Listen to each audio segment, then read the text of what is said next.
Hey, please tell me that I'm live now because I had a glitch, and so much of a glitch that I thought that I was live streaming already for the last 20 minutes. Literally 20 minutes. So we're gonna do this again. I apologize. It seems that I'm live now. It seems so. But all signs said that I was live. I was very into what I was explaining and the photo reviews, but I didn't get that far. But here we are. Apologies for the glitch. We are going to go back to the beginning where I say Happy American Thanksgiving. And the only reason that I'm calling it an American Thanksgiving is because I'm Canadian. And Canadians celebrate Thanksgiving in... Canadians celebrate Thanksgiving in October. So there's a huge gap between our Thanksgiving and yours. The next thing is that I need my iPad because I threw that over my shoulder. Because this is the second time I'm doing this.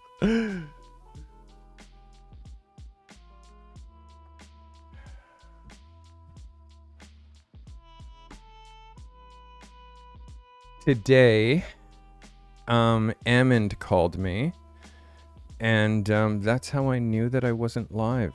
But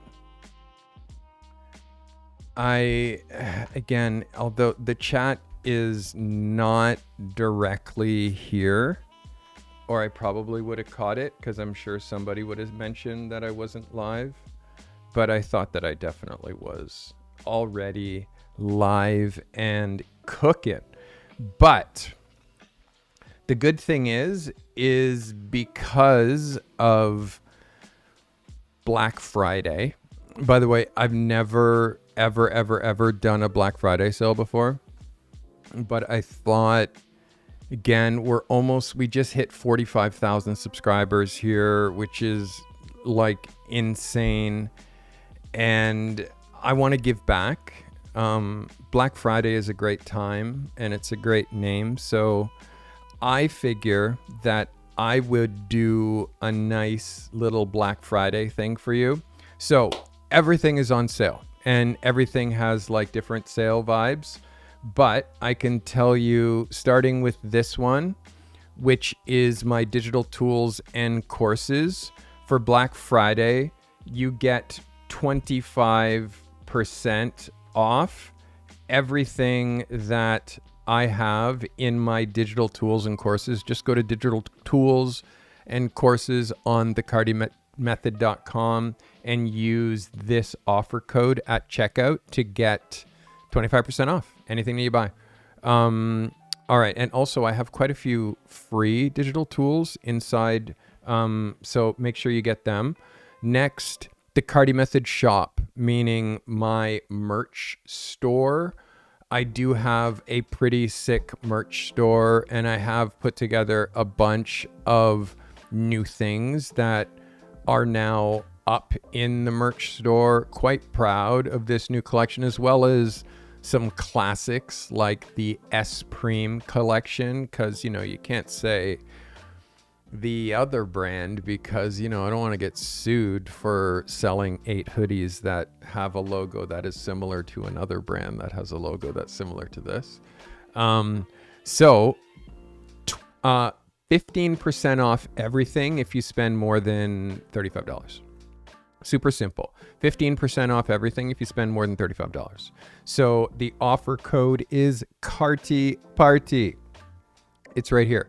Carty Party. 15% off everything if you spend over $35. That'll definitely more than handle your shipping depending on how crazy you go in my merch store. I usually go pretty crazy in my own merch store. So where it gets good, Portfolio Lab, which you're watching right now, I'll give you $35 off your first monthly payment or $35 off your first yearly payment. And you already get 2 months off if you pay yearly using offer code TCM351T. So that is a 1. TCM351T gets you $35 off if you sign up for Portfolio Lab, paying yearly or monthly. And of course, the last one of my portfolio, of my Black Friday lab deals, Pro Lab, which includes Portfolio Lab. You get $50 off if you pay monthly for your first monthly payment, or you get $50 off your year, and you already get 2 months for free using offer code TCM51T. That is the extent of my Black Friday sale. I think that it's pretty extensive. I think that it's pretty generous. And also, if you miss this, or if you want these all written down so you don't have to like remember these codes, just go to the community page on my YouTube channel and click that, and the latest post will list all of these. The offer expires midnight on Sunday. So all day today, all day tomorrow, all day Sunday, and then goes back to regular. I hope you guys find that helpful. And I know people are struggling right now, so I'm trying to offer some help. All right, let's get into photo reviews. And we do have, I think we have like 11 photo reviews. By the way, second time I'm doing this, iPad. Second time I did that. All right.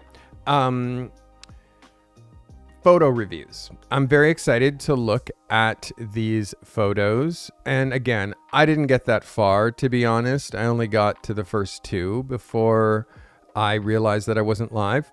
So we are starting with Miss Natalie Bennett. Natalie says this is an image from a photo shoot this week. It's her most recent thing, and she wanted to submit it. Shot with the Canon R6 Mark II with a 70-200 2.8, shot at 70 at ISO 640 f/5.6 at 200th of a second. This is Natalie Bennett. Natalie, thank you for submitting. So straight off the top, this is a vertical image that you're shooting horizontally. I'm going to say it again. This is a vertical image that you're shooting horizontally. All of this here, that's not the right time. It's so funny. I did that twice. All of this right here is wasted space. All of this is wasted space. So you're also wasting the sensor, meaning her face here could be much bigger over here, which is going to improve your resolution by a lot. The white on white I like, but I can tell that you're fixing this white here. This is an artificial white because not because it's perfect, but because of the way that the shadows fall and that there's no shadows. I know that you're just doing a close crop. I can tell here from the hair without even looking, and I can see underneath the hair here where you can't really get how yellowy gray the background is. I can see in here where you didn't get. So like people who are a trained eye can see that this is the actual color of the background, like back here and in here. It's not this crispy white, because if it was that crispy white, there'd be fall off on the hair. So you need to learn how to light it before you, like, what this looks like when you shot it is not this, which means you're the photographer who fix it in post. And you have to be the photographer that shoots it and gets it in camera. Like when I show my clients a white background in studio, the background's white on the back of the camera. It's not gray. And this is the picture I'm looking at. I want you to see how this white And this white and this white and this white are exactly, and done in camera, done with light. So, and you also see the fall off of the white on her face. Like the way, like this, there's no cleanup back here. So when you look at your image and you see that there's no fall off of the white, the highlight, in fact, it's a low light, it's dark. So there's no reflection of the really white wall off of this stool.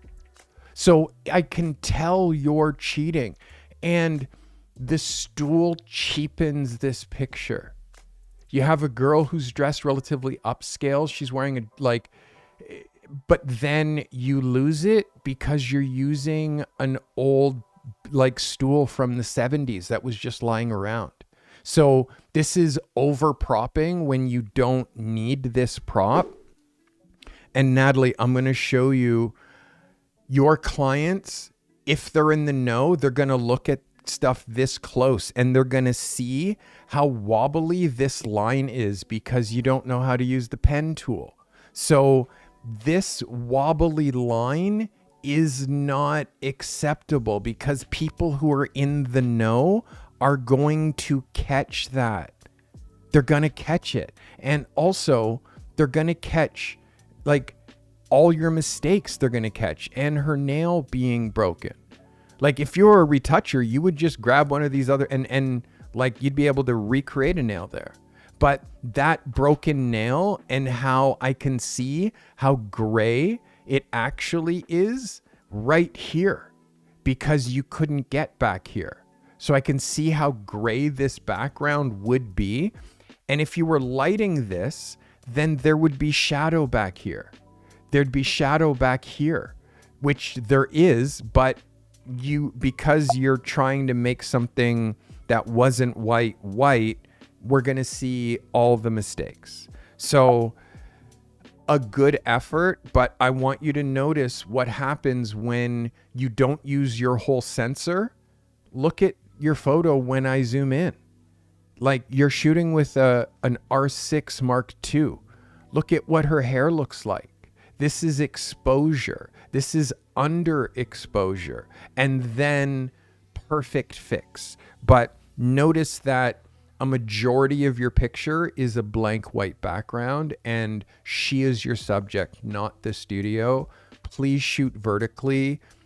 Get a grip with so then when you're holding horizontal and you're holding vertically, you're still your wrist isn't turned. You're shooting with the 70-200, which is heavy. You're probably not shooting with a tripod.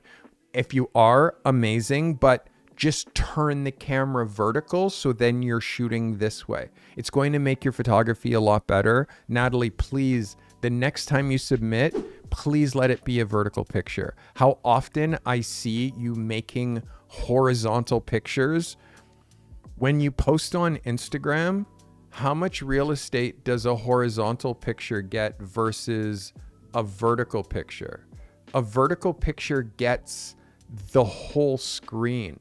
A horizontal picture gets that much real estate. So then you just crop it to vertical, right? And then use only half your sensor, which is why you should have just shot it vertical in the first place. I hope that is enough of a lesson. Again, it's a good swing, Natalie, but your pictures can't fall apart when I look at them big. And this particular one, it's not your retouching, but it's your exposure.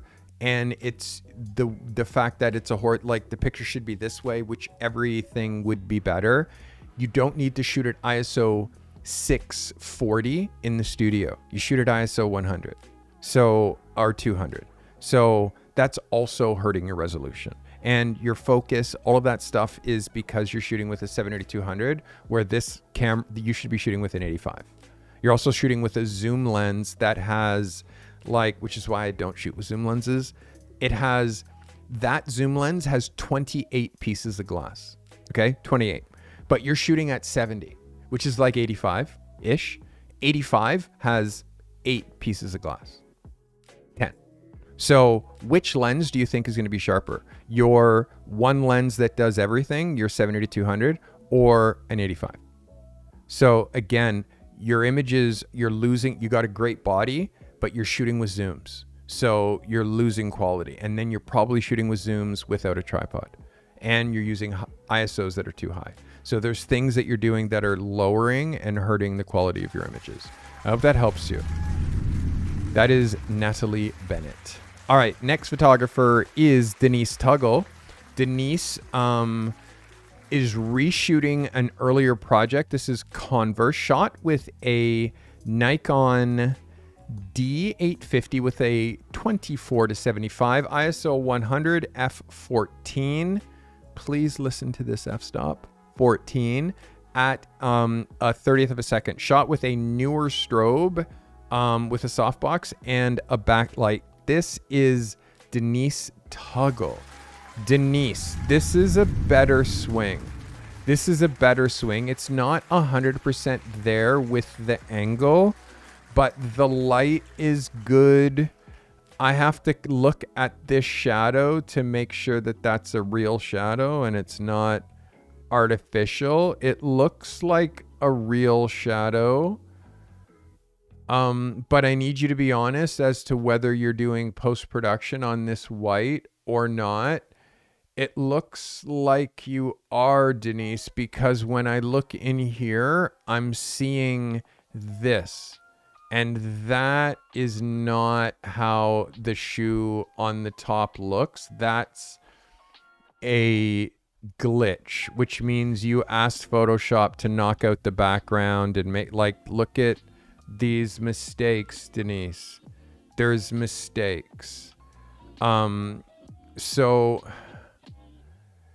look at this. You see how it can't reconcile this clean white, so it's putting this border around. So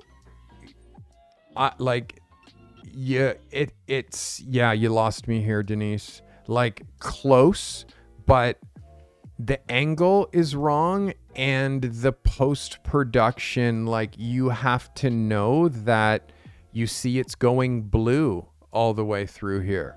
Now it's blue, and then it goes back to gray. And these little glitches here where it doesn't, like, this is all what you're doing in post when you're using AI or whatever. And then again, you can see under here, this is blue. So, and then over here is the only area where it didn't do anything, which is this little slight area here. And then it goes back to doing weird stuff under here.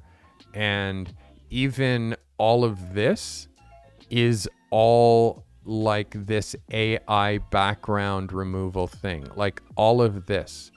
This is not on the shoe, and it's not because you have something pink in the background that it's reflecting. This is all this AI thing that you're doing. So, Denise, I see all of this. There's ghosting in here. And know that Converse knows their product more than anybody. And as soon as they see these black dots and this black line and this, like, it's over. And you can't, like, I can see it here.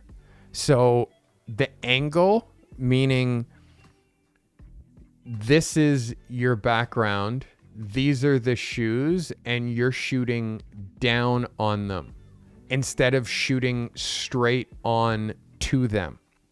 Denise, no reference.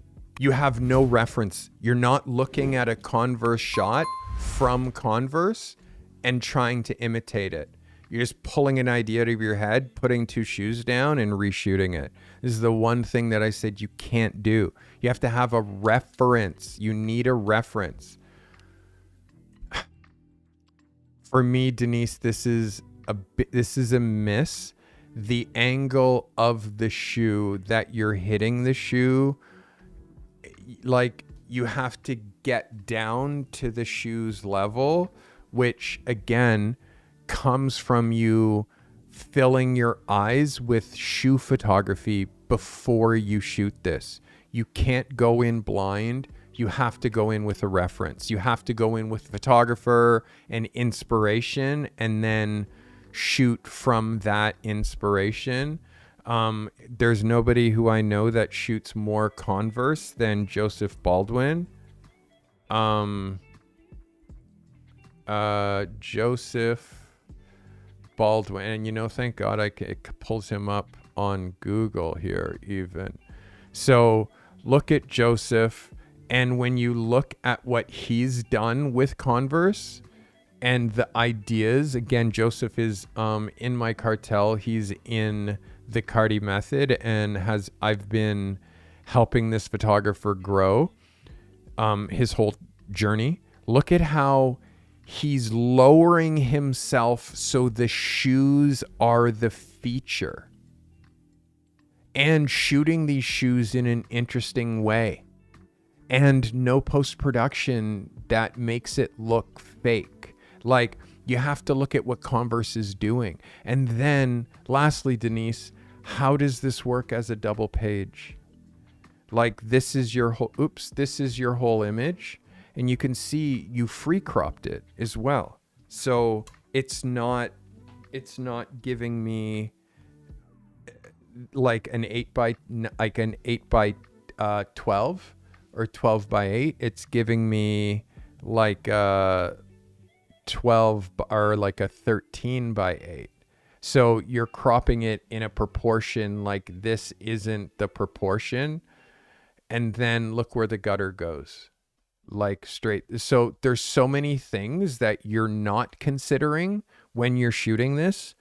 It's very hard to shoot a horizontal with shoes. So they have to be biased one side or the other, which means you might as well shoot them vertical. So this, Denise, although yes, a reshoot, for me, it's not strong enough.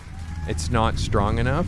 It's not strong enough. And you have to go back to your fundamentals. You can't forget like where you came from when it comes to photography. You can't forget that you have to look like, rather than trying to do an idea, this is for everybody who's watching, rather than trying to do an idea from your head, try to recreate something that's been proven to work. And there's no faster way to find proven ideas than buying an actual magazine, not looking at a magazine online, you cheap fuck.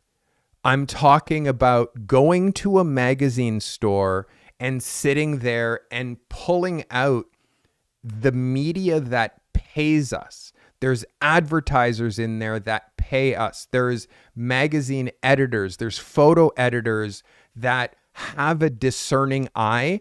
And the bar to be on a magazine, how many people do you think have to approve something that goes in a magazine on a cover? 8, 9, 10? How many people have to approve something that goes on the internet? 0. So if you're looking at just the internet and something that's got a Vogue head, how do I know that that's actually Vogue and not unless you're paying for Vogue online, like your $10 a month or whatever, like getting a subscription so you have access to every single page. But even still, holding the media, smelling, like, print is not dead. You just forgot about it. When you, like, print is the highest frequency of photography. So if you're not buying print, if you're not making prints, you never get to see how good or bad your work actually is. Because believe me, if you're doing tons of bullshit in post-production, thinking that you're saving your picture so it looks good on Instagram, when you print that photo and see how, first of all, you don't even know how to do it. It's not the right DPI. Like, it's like a lost art. So I'm trying to force people back to the way things were. So literally, like, you can catch up to photographers at my level that shoot for magazines, that shoot billboards. Like, I've had like billboards that are like 4, 5, 6 stories on the side of buildings and inside the Eaton Center. And like, it's because I know how to shoot print. I know how to shoot for print. And someone who is an art director that deals with print can tell right away. So, Denise, I think that you forgot everything. You forgot a lot of your fundamentals when it comes to this picture, starting with shooting a horizontal, like keeping your proportions right. There's a lot of mistakes here. And I'm glad you're in ProLab now. I need you to be doing more reps and finding more references. Okay. The references are very important. Without the references, you're just doing stuff out of your head. And it's like you're swinging without a target. So, what I would do is look at what the hottest running shoes are right now, which is On Cloud. Which is on.com. I wonder how much they paid for that domain. Like, if you look at what's happening in like sneaker culture, and like, you'll see that you gotta try a lot harder when it comes to shooting kicks, because this is the standard. This is the gold standard when it comes to what shoe photography looks like. And I want you to look at the angles. I want you to look at vertical. I want you to look at the fact that they're showing the bottom of the shoe. This, like, how tight the crop is. So this is how you learn how to shoot shoes. And you choose shoes that are desirable. Yes, the Converse Chuck Taylor, it's a classic. Like, I have tons of them over there. But when you're trying to be a shoe photographer, you kind of have to elevate your game a little bit as far as what shoes you're picking. They're not the shoes from the discount rack that are going to be the shoes that go inside your portfolio. And they're definitely, the shoes from the discount rack are not going to be the shoes that you have in your portfolio that a brand like On Cloud is like, okay, this is definitely the photographer for us to shoot this campaign. Like, look at how they have the black shot this way exactly, but they also have the yellow, and it's not done with Photoshop. They're reshot every single way, exactly the same way. Like, they're not exact, but I just want you to look at why, when I say you're shooting top down, like, the shoes aren't shot this way. They're shot straight on, or they're shot 100% top down, like this, from above. So there is no in between, and you have to learn that. So there is no in between, but without looking at contemporary culture, you'll never see this. And then you just do what's in your head, and then it takes you 10 years longer to reach your goal because you're not using intelligent imitation. This is called intelligent imitation. It's the fastest route to getting you to a career that's paying you money, is by imitating in your version what is proven already to work. I hope that helps you. This, ladies and gentlemen, is Denise Tuggle. Denise, thanks for submitting. And yes, back to the drawing board, but without using intelligent imitation, every week is going to be like this. Every week is going to be like this, and it's going to just get harder when you're in my accelerator, because my expectations of you go higher, because your level of understanding should also go higher. So again, if you're now shooting shoes, make them desirable and shoot them in the way that shoes are photographed. You can't pull that out of your head. Okay? I hope that helps you. Denise Tuggle, everybody. Next is Charles Fortin. This is Campfire Vibe, shot with a Sony A7 IV with a 28 to 75 millimeter lens, f8, 10-second exposure at ISO 1600, shot natural light. Charles, I trust you because I know you know your shit. Test 10-second exposure at ISO 1600. This is Charles Fortin. Charles, let's get it on. Thanks for submitting, Charles. So this, I understand with the trying to catch the stars. Like, technically, this is a very difficult picture to capture. Let me show you what this looks like as a double page spread. This is a really good swing for me. This is a really good swing. Let me just hide this. This little piece of, this looks like an axe and wood. Where it's placed for me is just in the wrong spot. It doesn't at all, if this was gone, take away from what's going on here at all. For me, I would take that away. You also see where it falls on the gutter. It falls quite close to the gutter. Turn that off, turn that off. Now we got to look at this close up, Charles. 10-second exposure. Obviously, you're going to get a little bit of movement and some blowout.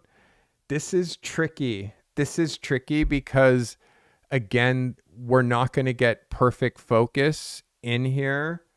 I feel like you could have punched in without losing much integrity of the photo. I would have pulled in like there, or even pulled in like there. And that's going to make the resolution of the whole thing like a little bit better.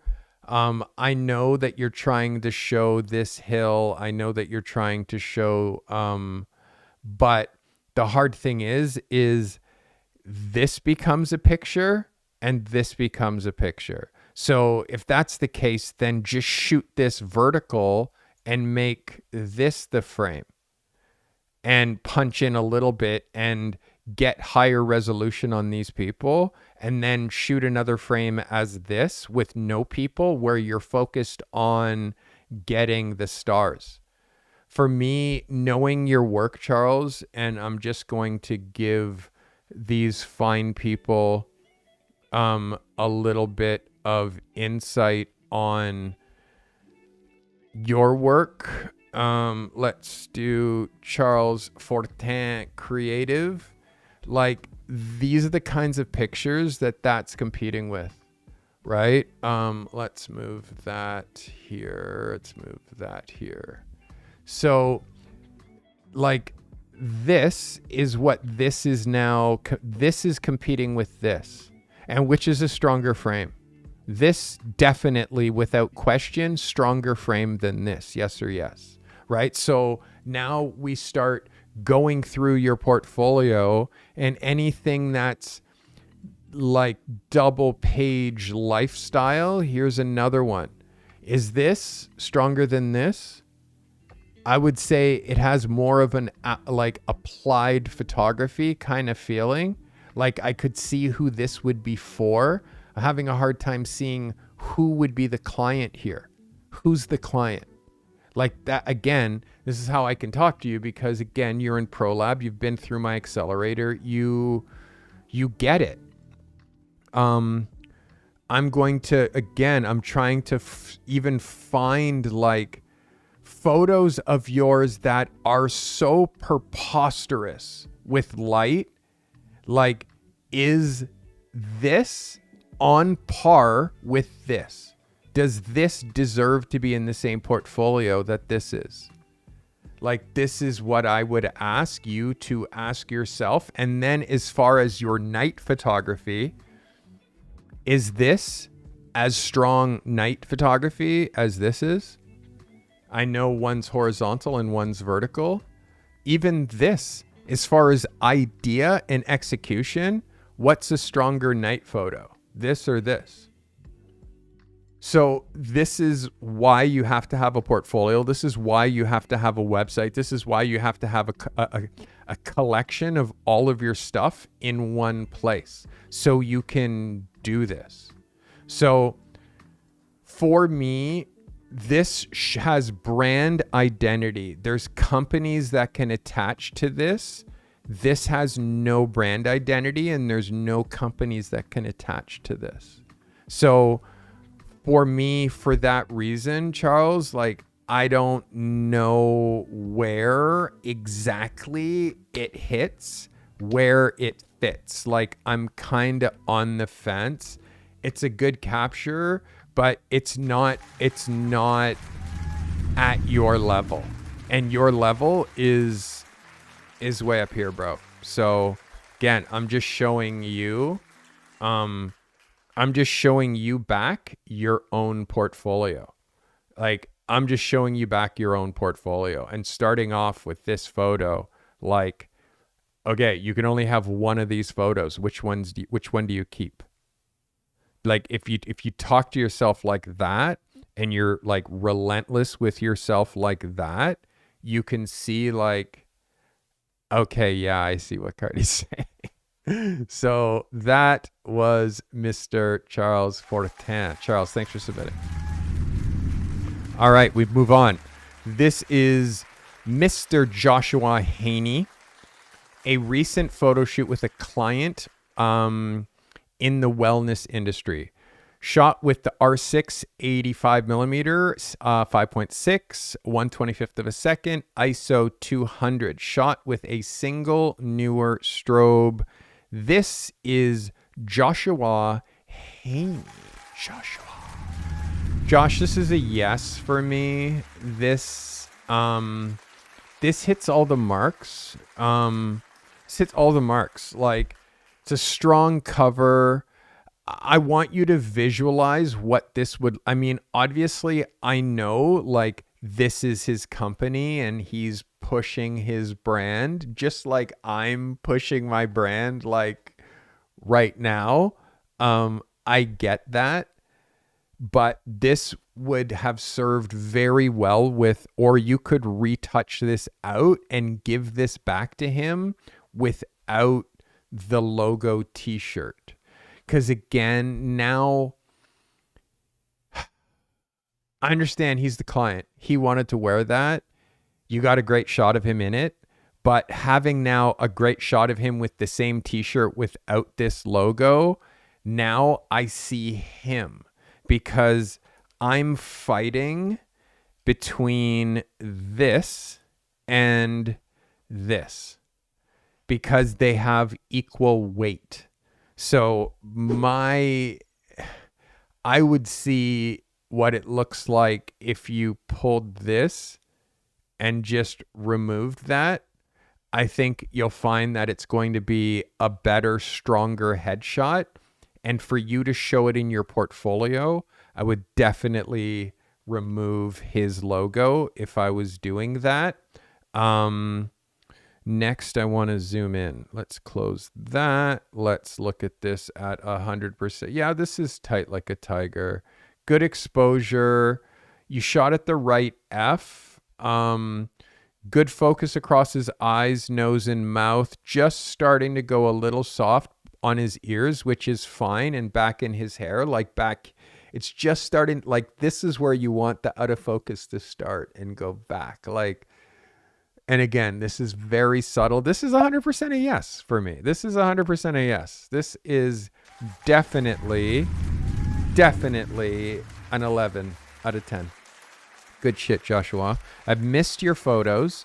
I'm going to say it 3 times. I've missed your photos.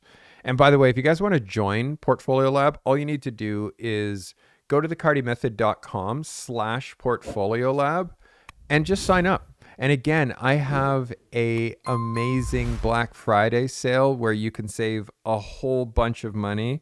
Don't ask me for the offer code right now, but you can zoom back to like earlier on in the show when I wrote down all the offer codes, or you can go to my community page where I have it as a post, and you can find them.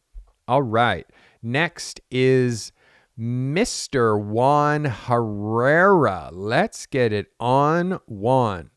So this is a recent on-location session, thinking this could be an addition for my headshot portfolio. Shot with the EOS R 85mm, 5.6 ISO 100 at a 1/25th of a second. One strobe with a reflector in a clamshell setup, plus 2 additional reflectors on the left and right of the subject. This is Juan Herrera. Juan, this is very pretty, very flattering, very well lit. I want to make sure that we're not like what we call like overlighting, which this is one light, but you're clamming her. So just for those who don't know, we'll draw it here. So this is the subject. This is the white background. He's got a light going here. He's got a light here in order to give us the white. Unless you did this as a one light setup and this is kind of off white. So ignore that. Ignore the lights in the back thing. We'll just do the lights in the front. So this is camera position, right? Tripod, camera position. This is one. He has one light above him. And if I draw like a cross section, this is one, but the light is like up here. Sorry, back up. We'll draw it down here. So this is one, this is camera setup, this is subject, and then his light is coming like this. It's coming like above him, like that, okay? So that being said, then he's clamming her, meaning he has a reflector underneath here, but then he has another reflector right here and another reflector right here. So what you're doing is you're reducing all shadow detail here. Let's have a look at it a little bit closer up, because you can see like it just makes this shadow under the nose like kind of wishy-washy. Like, again, one, this to me is overdoing it. Like you can see like this light and this and this, and you need this light and maybe this. You don't need this and this, because what that's doing is it's taking away the it's taking away any of the like shaping that the front light does. Like that narrows and puts like rock jaw kind of vibe when you light from the front. Underneath that now is to fill under here. Oops. That's to fill under here, but it's not necessary. Like this going a little darker is okay.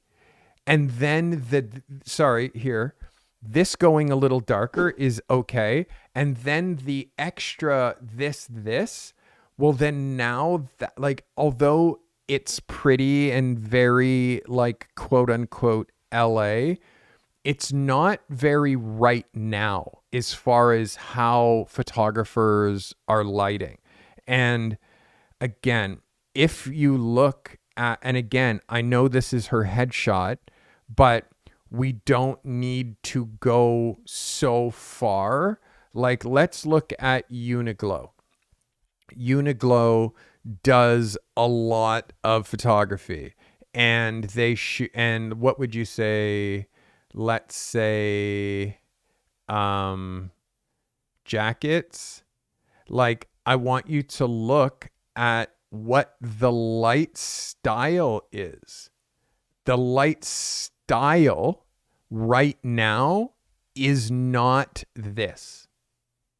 It's not that at all. So, like, do you see this beautiful little highlight? You see this little mini Rembrandt? Like, see this little shot? Like, And look at this hard shadow underneath her chin that looks like sunlight. Like, that's like raw light and also mixed with a little bit of soft light. Like, how you get light inspiration is by looking at what's happening right now. Right now. And one, this light is like pre-Photoshop. Like, that's how people lit faces who had bad skin before there was Photoshop. We had to light, like, overlight and just blast faces, but it then makes it look like an 80s headshot or a 90s headshot or an early 2000s headshot. It's also crooked. You can see there's more space this way than there is this way. One, you can, I mean, I know her head is on an angle, but her jaw here versus her jaw here, her collar is clipping here, and it's not like, you also have to center your pictures. For me, again, reps. You need to do reps. And the second part is you need to look at references. If you're not looking at what is happening with light right now, and again, you could do the same thing with looking at Vogue.com. You could do the same, but without looking at what light looks like right now, then you just make up stuff. And again, it's like, we have Photoshop, we have post-production, we don't need to overlight anymore. That is a technique from 15 years ago or longer. And one, you're better. So please drop this technique right now. Stop overlighting. Stop overbouncing. Stop doing all of that. It's not necessary. All right. That is Juan Herrera. Next on the docket is Ozzy Stewart. Oswald. This is captured during Friendsgiving. Shot with the Canon R5 with a 24 millimeter f 6.3 at a 30th of a second at ISO 800. Single overhead soft light. This is Ozzy Stewart. Ozzy, thanks for submitting. So I appreciate the swing. It's a really cool idea to try to execute. There's a couple things that I see right away. The first thing is, okay, these girls want to post this to Instagram, and then yes, it fits just for Instagram. Next, it's the top light, which the top light for me, and again, Ozzy, first of all, I'm happy that you're shooting and I'm happy that you're submitting with consistency. I want you to notice that this girl, half her face is lit, and then her nose is lit, and then it's blackness, right? So if you just picked her and says, is this good light on her? Yeah, the answer is not really. The girl who has the best light has the best face angle, which is this girl right here. The best light, she's got a nice little Rembrandt pocket here. She's got good exposure here. This girl is okay with light, but you can see it's putting weird shadows here. This girl, that light, you're lighting her cheek and her nose, and her eyes are falling into nothingness. This girl has no light on her face whatsoever. So if you look at just what the light looks like on each one of the faces, for me, this is an idea that I would never try to execute with one single top light. You can't do it. Because again, it's like, I want you to think of it like, okay, I'm going to take a ball and then put it on another ball and then put it on another ball and then put it on another ball and then put it on another ball. And then my light source is going to be from up here. How well are these balls going to be lit if my light source is from the top? How this taking taking that light source from the top and putting that light source now here. Well, now this person will be brighter, this person will be a bit darker, but at least this person is not going to get this kind of light on their face. So the light source, where it's coming from, and the idea, all of this has to work in conjunction. Here's another solution. Why stack them? Like, they're stacked. Your light source is coming from the top of the room. You're stacking them. Why not lay them on the floor and then you get here and shoot downwards, so you're getting the same feeling, only better light, if you only have one light. And also, if you're putting yourself in a situation where you only have one light, don't make complicated ideas that you can't execute with one light. Don't shoot inside when there's no light, when there's a whole world outside of perfect light. That you like, change your idea. And if you shoot your idea and it doesn't hit, come up with a different idea. And again, I know this is just a Friendsgiving, like you're just playing around, you're having ideas, but again, this logic holds true with everything that you do. Here's how you've changed the situation. This girl, instead of her looking at you, you rotate her face so she's looking where the light is. Ding! Next, this girl, she's getting no light. You push her face out a little bit and push this girl's head back a little bit and have this girl turn her face up a little bit, like this girl is. And then this girl, whose face is essentially turned downwards, her face is turned down to assure that she gets no light, and she's also pushed back. You pull her out and turn her face up and pull her back this way a little bit. Pull her back this way. Push her back. Like, you have to give a little bit in order to make this work. And guess what?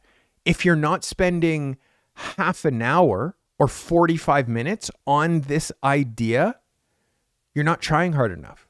Like, you have a hard idea, you have something hard that you want to do, but you're not going to try hard to fix like, you take a picture, you look, and you see all of these problems that I'm pointing out to you, like this girl's half face lit, this girl not being lit at all, her cheek being lit, and then these two girls perfect. So then you fix this girl, and this girl. So all of them are perfect. Then you shoot again. So again, it's just like, we have to continually try harder. Like, being able to go like this and look and be like, it's right there. It has made photographers lazy. And when you're trying to make over $100,000 a year, $200,000 a year, you're trying to do $50,000 shoots, like, you have to have a higher bar, and you have to look at your own stuff with more scrutiny. This idea, if you shot it for another hour and worked through it could go in your portfolio. But because you fell short, it's just fun. Do you know what I mean? Because now it can't go in your portfolio because it shows you not as a photographer who understands how to solve technical problems.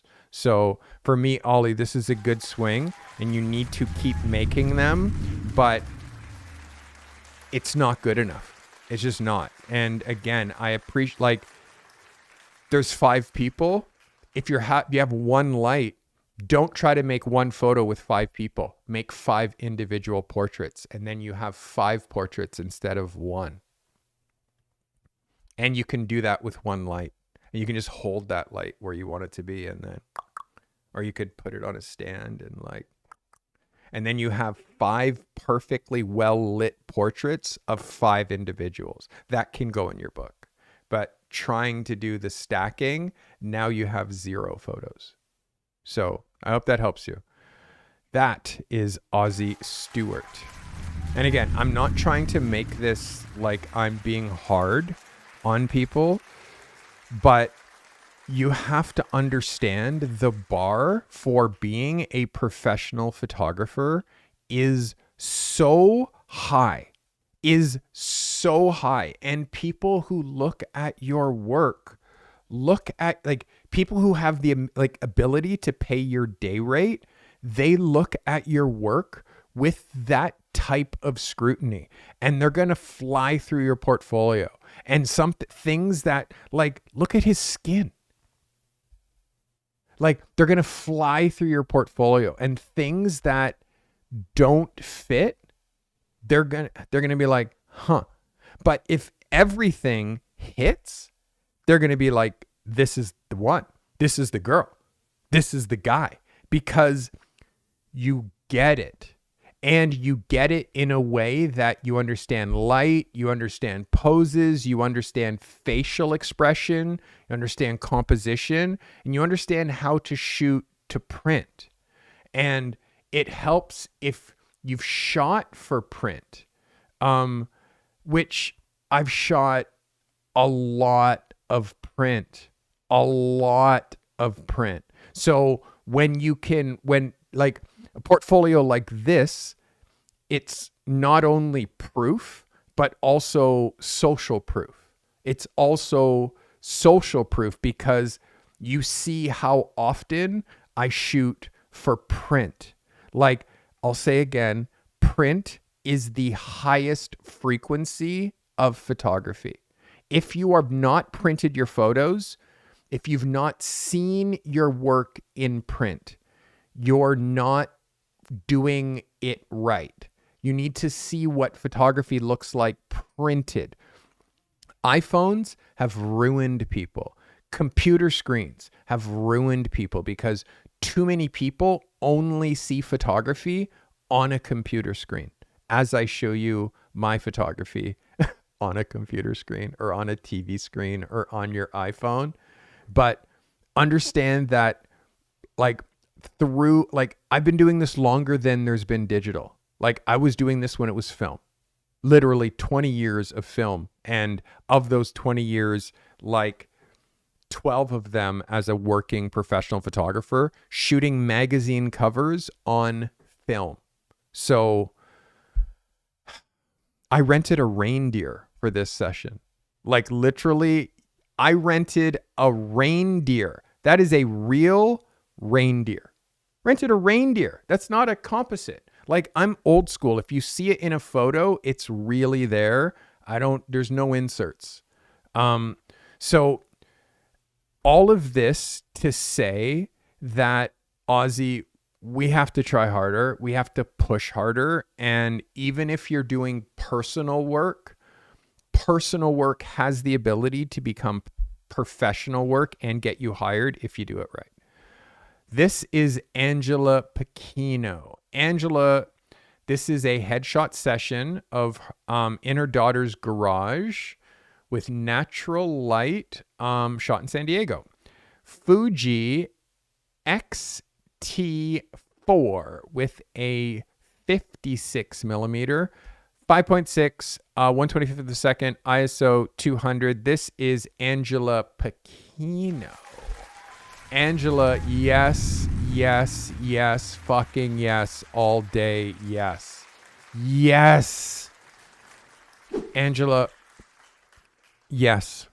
I've been begging for this, Angela. I've been begging for this version of you.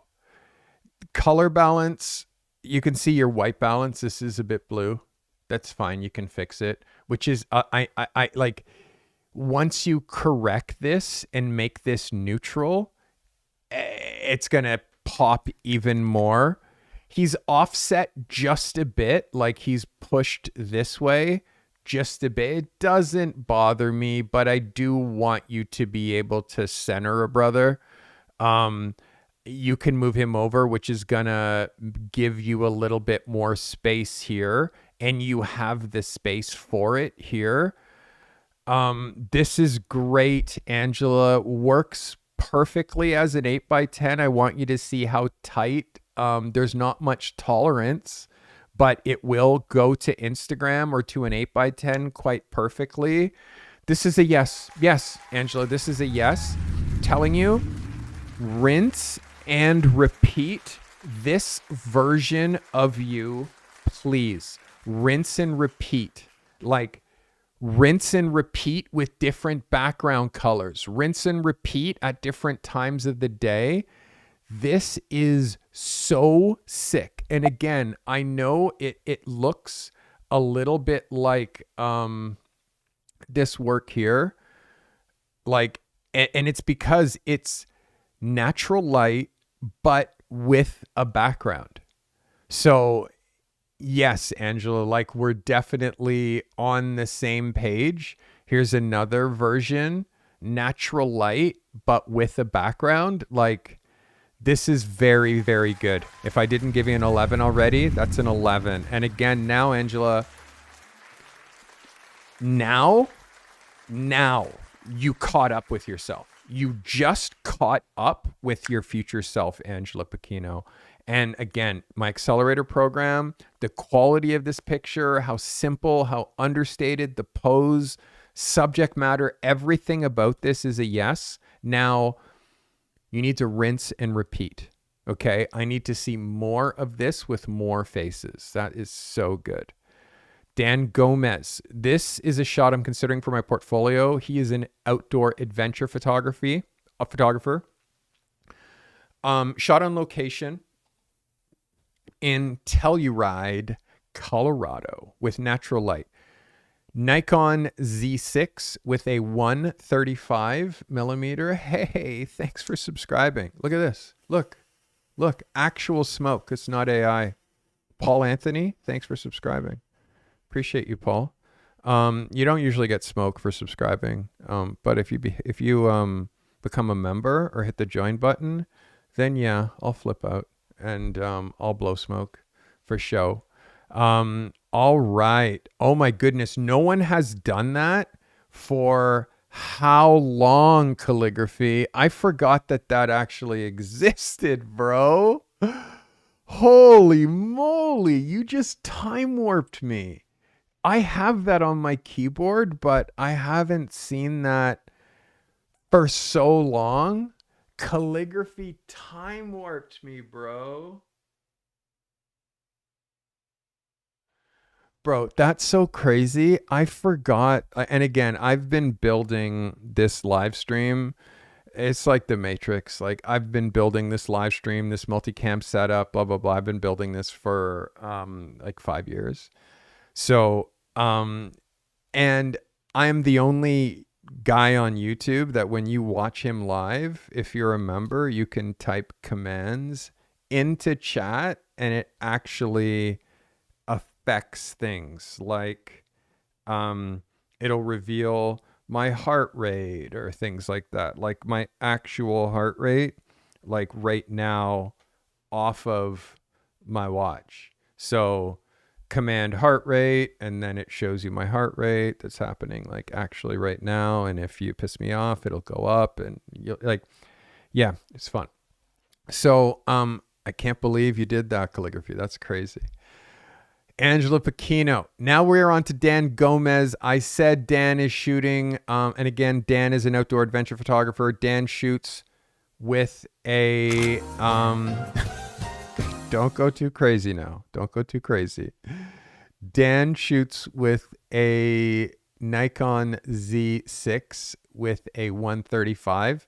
Shot at f10, 1/25th of a second at ISO 100. This is Dan Gomez. Dan, this is a vibe. You must have been quite far from her to shoot. Like, this is at 135. like, what would it have been like if you shot with this with a 50? This is a crazy photo, like just as far as showing the scale. Um,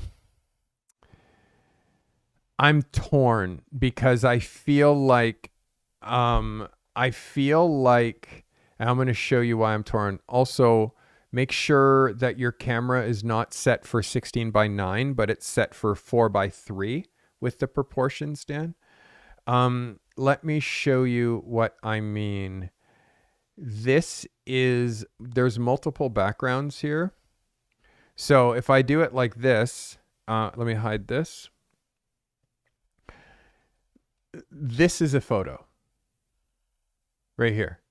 This is a photo in itself, right? And then if I cut right here and then here, this is another photo right here. And then down here is another photo. So there's 3 photos in one photo here. Let me show you how I would crop this or how I would have shot this. Getting the white and the water in the same frame is a reach. And I think too much of a reach. I would have cropped right down like this, and this or cut here and then centered her and kept the horizon line nice and low, but that would have been my frame. And you can see now it's cut out all of this as a distraction. So now you see deep, rich green and then a highlight of the green and then your subject and a very thin slice of the water. But in showing everything that we're seeing here, for me, we're seeing too much scene and not enough subject. And because of that, well, then now that means like this model is lost. This subject is lost in a scene where there's too many other pretty things to look at that are competing with this very small human who also is going right through the horizon line. And you can see like, let me do this. Like, I would love this horizon line to be a little bit lower, but I don't know where you like, and you also see, Dan, like where you're starting to like, I guess maybe a little bit of stuff in post where you increased like highlights, so there was less like white reflection off the water, but you can see when you come really in tight to her that you can see that around her arms. And this is what happens for me when the person is too small in the frame. Like, and this is one of those instances where she's too small in the frame. She needs to be here and she needs to be like this big, I think, like and centered. And I think the frame needs to end here. Again, can it go in your book, Dan? I don't know. You have to do side-by-side comparisons like I do with the other people who I have like their web link on hand and just see if it fits. I know you were shooting this with a super long lens. It also gets kind of tricky when like this picture would have been stronger if your subject was closer to you. If she's closer to you, well, then now you can control where the horizon line goes. It's really hard to control the horizon line when she's so far away. So again, imagine if now she's larger and she's here and then you have her head against this background. Like that, like with like, I'm not saying like make her bigger, but just make her bigger, like let her be closer to the frame. Like these are things that could make this photo better. It's a good swing. It's a good swing.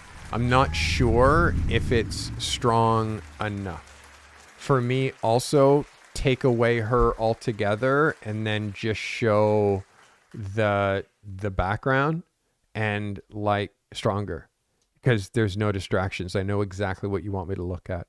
Do you know what I mean? So again, for me, this is one of those two pictures in one kind of a scenario. And the one thing that you'll notice with me when I'm shooting is I try to make like just there's one focus in my photos, like one focus. Like once you start trying to have multiple focuses in your photo, it really takes away from, like, I'm a portrait photographer, so I want you to see the subject only. So I make my backgrounds really non-distracting, so the subject is the star. There's no competing with the background when it comes to the way that I shoot. The background is complementary, but it never is more important than the subject. So again, that's like my backgrounds when I'm happiest are monochromatic. So you can see how I do it over and over and over again, the way that the backgrounds do not take away from the subject. Again, you're a different kind of a photographer, Dan. You need to blend your subjects with your backgrounds and your environments. I just think that this one, like, she got like 150 meters too far. You know what I mean? Which means that she's no longer a part of the photo. It's like she's just in there. I hope that helps you. That is Dan Gomez. Thanks for submitting, Dan. We are getting into the last round, the final round, I would say. Very, very excited. Being on camera or speaking in front of people makes you nervous. This challenge is for you. It's called the 30-Day On-Camera Challenge, and I designed it to help you show up with confidence, whether you're recording a video, giving a presentation, or leading a meeting in real life. Every day via email, you're going to get a clear, simple prompt that helps you get more comfortable speaking out loud while building real communication skills that you can use anywhere. Now, I promise you, this isn't just for YouTubers or content creators. It's for anyone that wants to show up more clearly, communicate with confidence, and leave a lasting impression in person or on camera. If you're ready to feel more in control, express yourself with confidence, and learn how to present in a way that feels true to you, start your 30-Day On-Camera Challenge today. All you need to do is go to thecartymethod.com/tools and pick up my 30-Day On-Camera Challenge. Let's get to work. My on-camera challenge is underpriced. It literally is underpriced, and I am going to raise the price in the new year.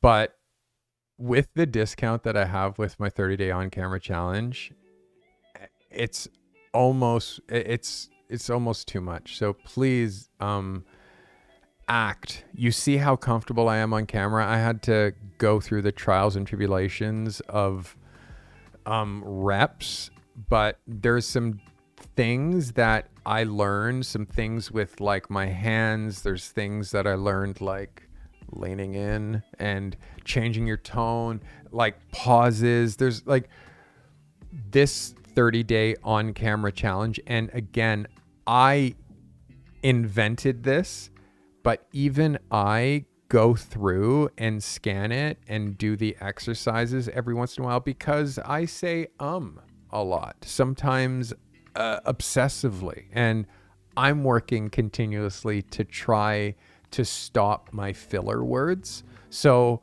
it's great training. 30-Day on-camera challenge. You get a crazy deal with my Black Friday sale. All my offer codes are at the big beginning of this video.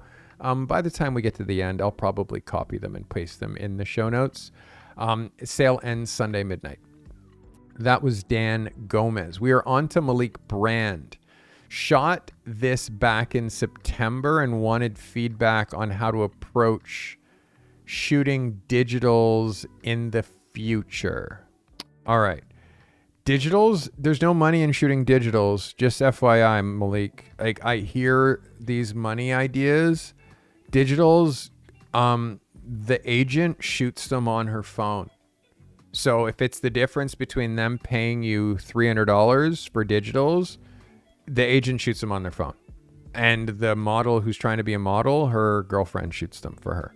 Like, they're going to be, but from those digitals, they're going to know whether this girl's body, this girl's vibe is good or bad or right for the agency. So this is another one of these business models that you're trying because of possible clients, because I have future, again, it's like, okay, $50 to shoot your digitals, $100. Like, you can't make a good living doing shoots for that low, and no one's going to pay you more. They're just going to shoot on their phone. So, Malik, I don't like when you waste time. Shooting digitals is a waste of time. It's a waste of time. I'm going to review your photo, but do model shoots that go in the portfolio, not the girl standing here, turned left, turned right. Like, that's what digitals are. It's not photography. It's not fashion photography, and digitals are shot by amateurs because they can't afford us. So don't you lower your frequency to do something just because one girl who fancies herself cute asked you for it. All right, Malik. This is not digitals. This is a fashion photo. Don't mistake this from being this is not digitals. These are not digitals. This is actually way better than what digitals look like. I'm going to show you model digitals. Look like this. Okay? Model digitals look like this. Okay? Like they look like this. They look like this.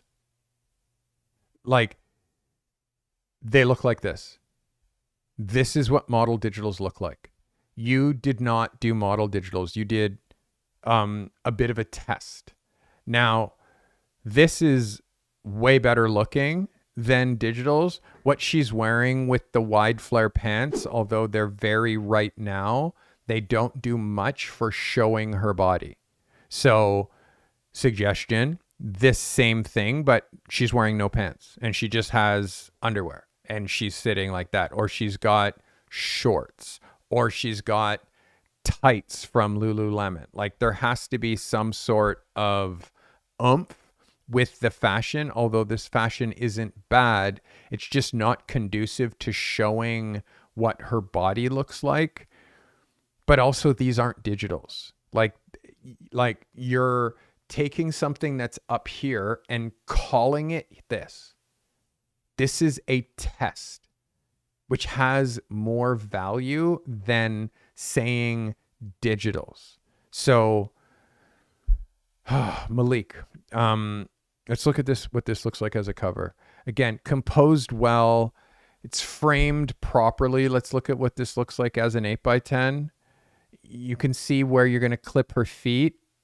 You can see you're going to clip her toes, or you're going to clip her head, right? So where you dropped her, step back 4 inches, and now she fits within that frame. You have to have this kind of locked in, because imagine if Nike sees their shoe clipped like this, just because, and also look at how close the toe of the shoe is to the bottom of the frame. Like, that's too close, Malik. It's too close, right? Like, we know that that's too close. So all the head space that you have up here, don't be claustrophobic with the bottom. Okay. Everything else about this shot is good. I'm giving you an 11.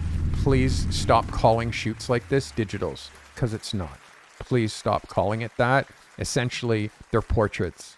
And there's multiple different applications. You need to learn the terminology, because calling this digitals, it just like, people don't even know what that is.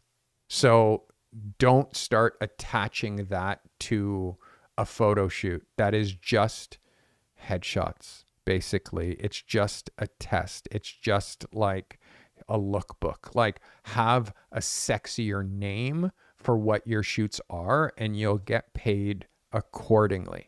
Yeah, I hope that helps you. That is Malik Brand. Giving you an 11 on this, Malik. But again, this shit here is sloppy. And you have to be better than that. Okay?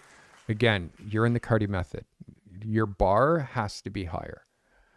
All right. This is the cartel. We are looking at 2 pictures from my cartel. my expectations of my cartel, because they are representing me, is always high. This is calligraphy shot with a Nikon Z8 with a 50 millimeter 1.8, ISO 100, f2.8 at a 20th of a second. This is calligraphy. Let's look at what calligraphy is doing here. So, yes, on the pose, I'm not down with the filter. There's like a filter of some sort that is, or a lux or a treatment that's on this that is making this not hit as hard as it could. There's some doubling that's happening back here. I'm not sure what's happening, but whatever you're doing in the post-production, and also these jeans are supposed to be blue, but they're feeling like they're like a different color balance. And then this, like, filters are not a thing anymore in 2025 or 2026. They haven't been a thing for a minute. Presets and all of this, I think it's my lens. Well, if you think it's your lens, then sort that stuff, and this lens doesn't get used. For me, this is a no. And composition wise, yes, like shot to double pay, shot to vertical works on, like, yes, compositionally, but the background is too busy for the foreground, and the treatment that you're using, the treatment that you're doing is too much.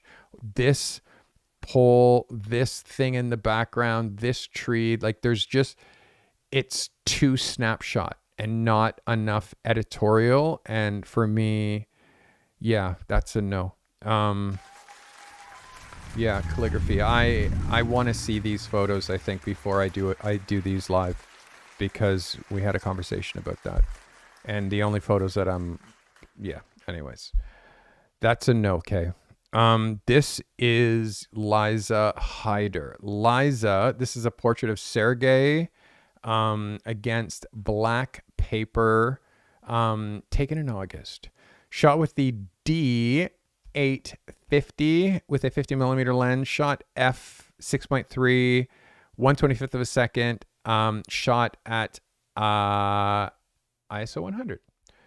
And Profoto strobe and a bunch of other lighting. This is Liza Hyder. Liza, yes, I'm feeling this. There's a couple of things that throw me.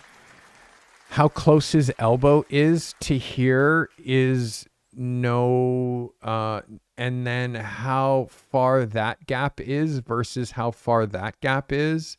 Like this gap and this gap match, but then this gap and this gap don't. His hand back here makes him feel very much like, hey, I'm beautiful, sexy. Like this, it's very Italian and like overdone with his pose. So for me, again, it's like hands in the pocket, like super simple, hands crossed across the chest, which is disarming if you have the right expression. When he's doing this, like he fancies himself as beautiful, which is kind of what this photo feels like, is look how beautiful this dude is, which from a guy's perspective makes him not likable because he's trying too hard to be suave.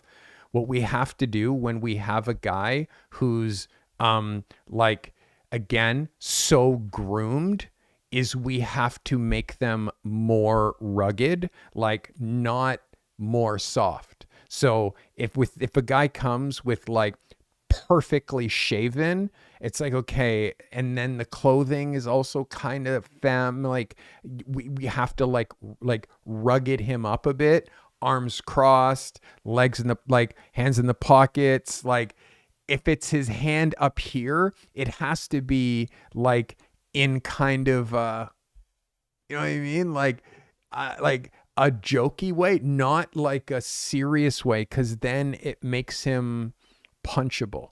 And that's the word from one guy when he sees a male model. like it becomes Zoolander. And that's the perfect description, where he's trying so hard to be the perfect male model that people look at him and it becomes funny because he's trying so hard. Good looking guys don't need to try. He's a good looking guy, so you have to make it so he's not trying so hard. So, and then also, if you're using this prop in the background, it has to be centered. And then him on the 3/4, it's just, there's too many elements of feminine with the way that you posed him. For me, I think that you have stronger images of males that you could use for your book than this one. That is Liza Haidar. Liza, thanks for submitting. I appreciate that. All right. So next we go through photos of the week. I'm going to run through what I think are the best of the week. And then I'm going to remind you about next week is a pro level assignment. And then the week after is also a pro level assignment. We're going to get into that in 1 second. But first, I'm going to talk about today's best. And there are definitely some favorites from today, starting with this photo of the week from Mr. Joshua Haney. Joshua, that's a photo of the week, my guy. Congratulations. Congratulations. Congratulations. That is a photo of the week from Joshua Haney. Well done, Joshua.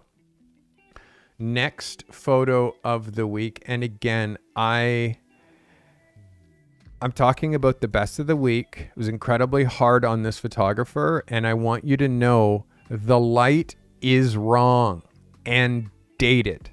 But still, this is a very, very, very worthy of a photo of the week photo. This is Juan Garcia. Juan. Photo of the week. And again, I want you now to be looking at light. And this picture will not last in your portfolio because you're going to overshoot this and shoot it with modern light, not with 20 reflectors in front of your model, okay? But again, it is a very clean photograph that's worthy of attention. And again, these are photos of the week, which are the best from the week.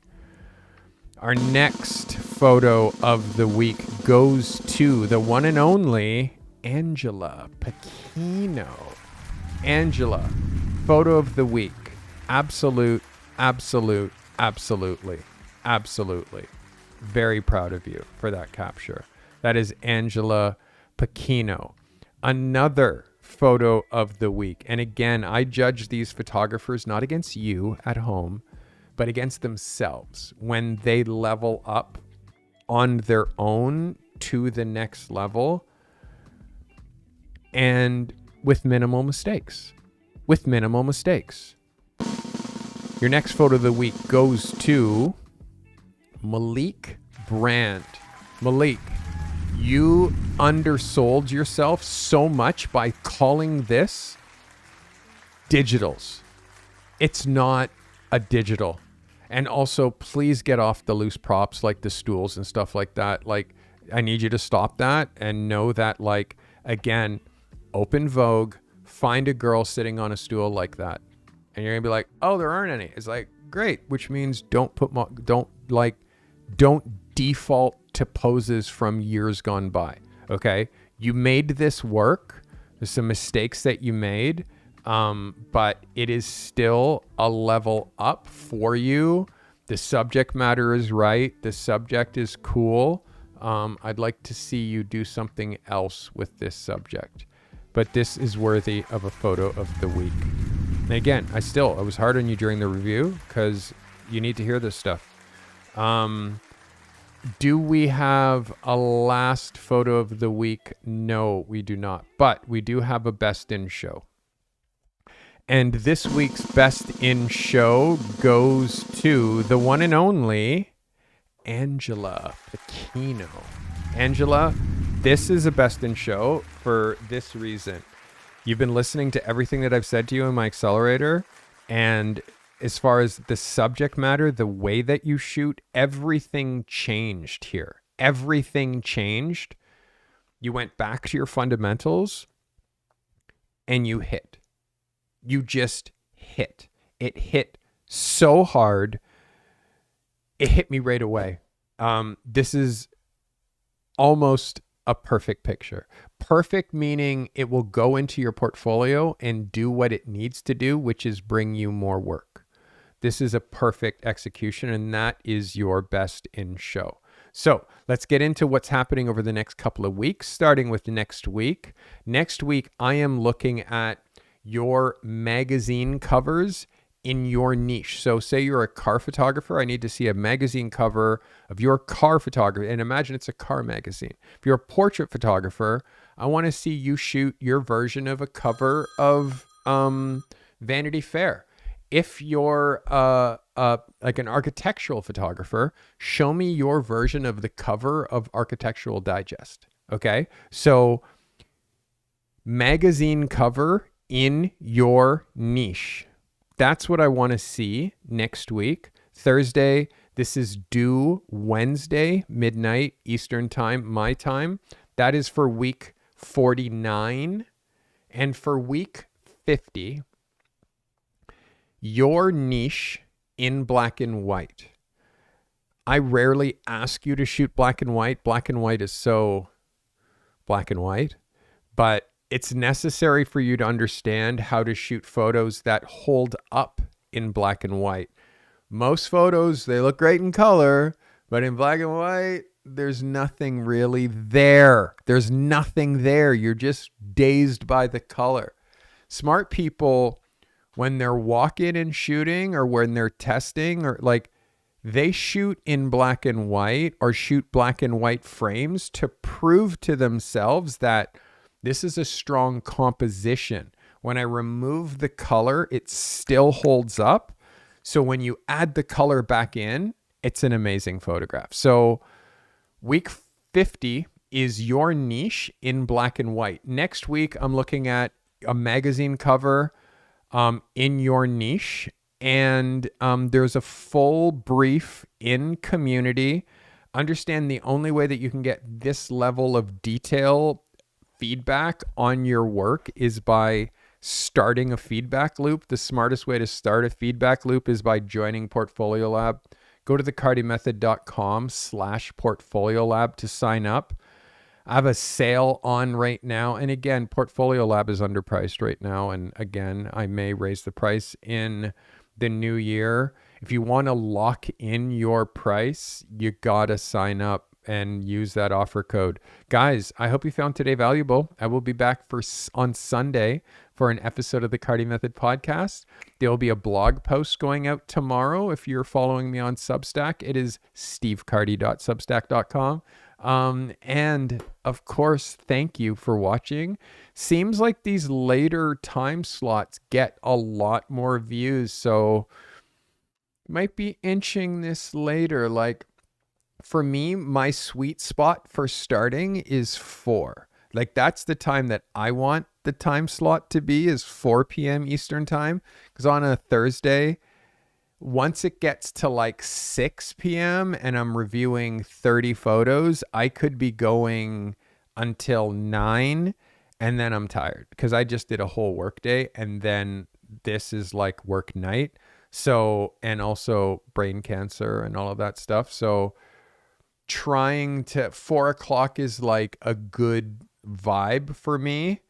So 4 o'clock is my favorite spot, but I do have a poll inside my, the Carty Method YouTube in my community. You can just literally go to the poll. I'm going to actually check my poll numbers right now. And also, by the way, all my discount codes and everything are right here, like my latest post.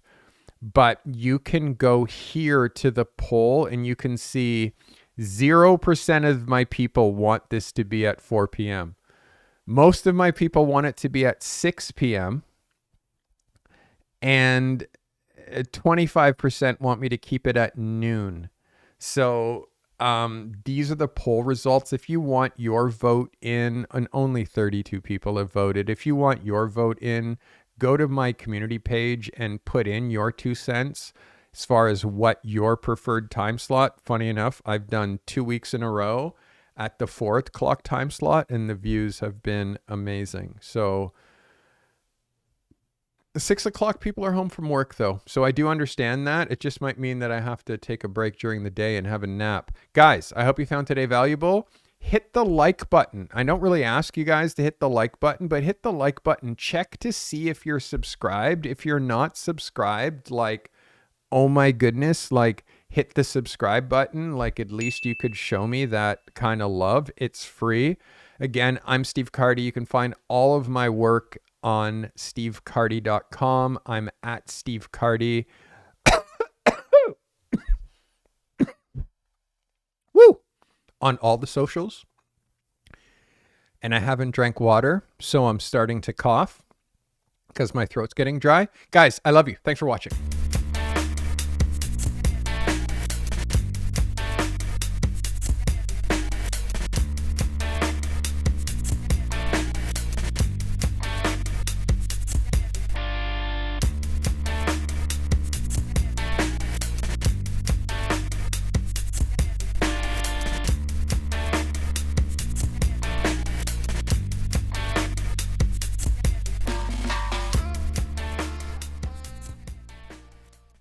This commercial-free live stream was brought to you by the members of this channel.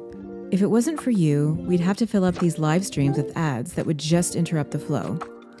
The members of this channel make commercial-free content during these live streams possible. Consider becoming a member for $5 a month today to gain access to secret live streams, live chats, and to show your support with that crown badge next to your name.